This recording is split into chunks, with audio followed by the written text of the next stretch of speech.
The government of the Republic of Uganda adopted the National Biotechnology and Biosafety Policy in 2008.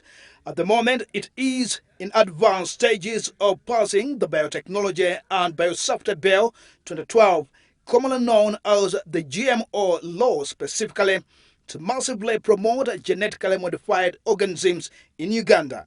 However, the bill, whose drafting has taken nearly 5 years since 2008, was first presented by MP Obua Dennis Hamson, a member of parliament for Ajuri County and the chairperson for the Parliamentary Standing Committee on Science and Technology, as a private member's bill. It was, however, later gazetted by the Solicitor General's Office and the Ministry of Finance, Planning and Economic Development as a fully fledged bill and approved by the Cabinet in October 2012. Was read in Parliament for the first time on the 5th of February 2013 by then Finance Minister Maria Kiwanuka, and the Speaker of Parliament Rebecca Daga referred it to the Parliamentary Standing Committee on Science and Technology. The committee was given only 45 days to report back to the Speaker and to present the bill for the second reading on the floor of Parliament. At the moment, the committee is reported to be still compiling the report as the ninth Parliament nears dissolving its tenure. The pro-GMO activists united under Uganda Biotechnology and Biosafety Consortium, a civil society organization in Uganda, is desperately arguing and unscientifically convincing Uganda's parliamentarians to prioritize the National Biotechnology and Biosafety Bill 2012 in their legislative agenda this year. The Ugandan Biotechnology and Biosafety Bill 2012 is a regulatory framework for the promotion of the use of biotechnology in the development of genetically modified organisms on a massive scale in Uganda. Although the drafting of the bill has taken some time, it has hurriedly been tabled before Parliament with limited public consultations. Very little efforts has been made to promote public awareness about the GMOs and biosafety.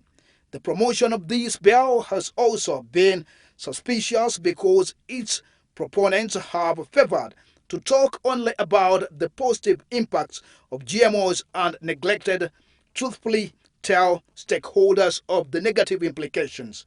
This is a violation of the precautionary principles which form the basis of the African Union's revised African Model Law on biodiversity. Dr. Andrew Kagwa of Kawanda National Agricultural Research Institute says a lot will have to be put into consideration by the authority when the bill is passed into law to raise doubt in the minds of many farmers.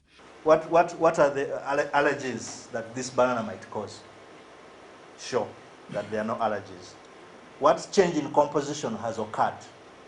Are the nutrients in the banana the same? That what other toxicities? What toxicity might it have caused? Okay. What is the change in nutritional profile? All these you must show to that committee that will be statutory by the established law. It is well known, with no doubt, that agriculture is a driving force of the Ugandan economy, since it employs over 80% Ugandans in the chain of production, contributing to the total exports and growth. This fact makes farmers very important stakeholders to any bill that is directly going to affect them in any way. The farmer's voice is therefore very important when policy makers start discussing or debating the biotechnology and biosafety bill 2012. However, as the situation stands now, the delay to pass the GMO bill 2012 in law has accounted for a disturbing astronomical loss to banana farmers. When bacterial wilt was identified in this country, because it consumes all the varieties of bananas, it was estimated that it would wipe out all the bananas. And that was estimated $500 million loss for bananas. This indicator shows that the bill has not been given much public consultation, and yet Article 1 of the Catalina Protocol on biosafety, to which Uganda is a signatory, demands that the public must debate thoroughly and agree on introduction of GMOs in a country. Now, with the technology that we have generated, we have also done a socio-economic survey to find out the willingness of the farmers to adopt the technology. And we have found that 65% of the farmers say, if the technology is ready, I'll take it immediately. Another 19 say, yes, I will take it, but maybe later. They still have some questions, and that's normal. And you have another 15 who are saying, aha, wait a little bit. Apparently, the average farmers growing maize is estimated at 86%, and the total revenue earnings is estimated at $51 million US.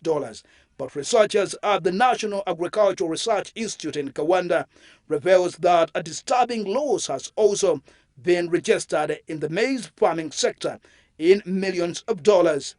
And we have up to 30% yield loss attributed to the stem borer, that borer, which is at a total estimated loss of up to US dollars 19.4 million per year. But what is the total economic benefit of adopting maize? We have also established the total economic benefits from adopting GM maize is estimated at $25.4 million.